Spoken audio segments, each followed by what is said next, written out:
guys, this is Double Chen Show. It's Mike. It's Dan. You know, China's last imperial dynasty, the Qing, was founded with a shock. In the 17th century, Manchurian warriors hailing from the chilly northeast breached the Great Wall and conquered the fading Ming dynasty. For the next 250 years, the Manchurians managed to rule over hundreds of millions of Chinese by adopting traditional Chinese culture. Under their rule, China's territory increased threefold, and the empire was widely held in awe by people around the globe.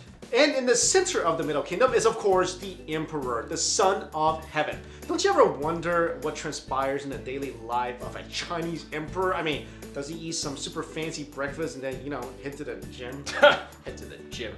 Or maybe just sleep in late, wake up whenever he wants to, and just chill? Well, let's find out, because today we will give you a glimpse into a day in the life of a Chinese emperor, and you can break his day down into three major components.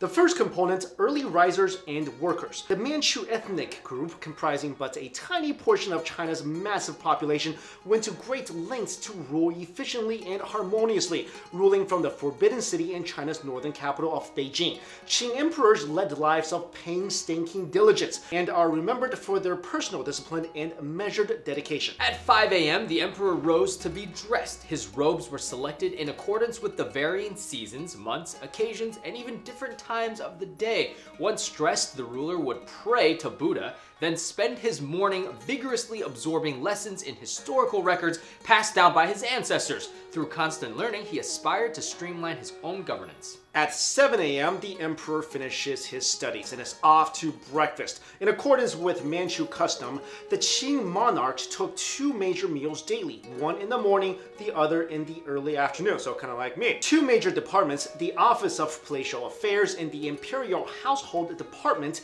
tended to the emperor's diet.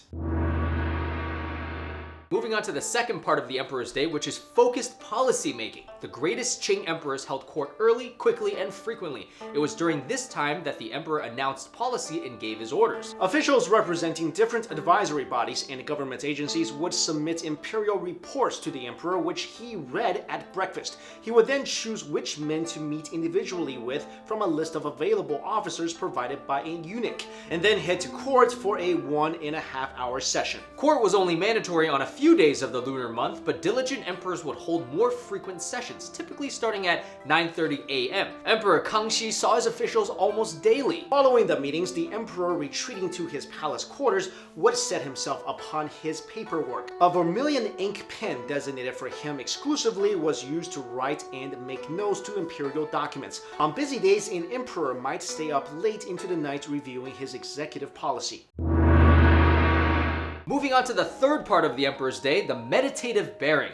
Provided the emperor wasn't so swamped in state affairs, he would likely spend the afternoon reading or enjoying some cultured leisure like painting, poetry, or operas, my favorite part of the day. The emperors went to bed early, usually around 9 p.m, so that they would wake up before dawn the next day. Education and religion were integral to the worldview of the enlightened Qing monarchs, starting from the first emperor Sun Zhi, who established a tradition of daily Buddhist worship. Aside from a morning session, the emperor would spend much of the evening participating in Buddhist prayer. All major rituals, such as those respecting heaven and earth or soil and grain ceremonies, were sure to be attended and led by the emperor personally. The most successful Qing rulers were also highly spiritual men who wrote much about Buddhist cultivation and philosophy. All emperors received classical educations from Chinese tutors. Even their place of residence bore the title Hall of Mental Cultivation. Qing emperors were also accomplished artists. Qianlong was known for his calligraphy skills,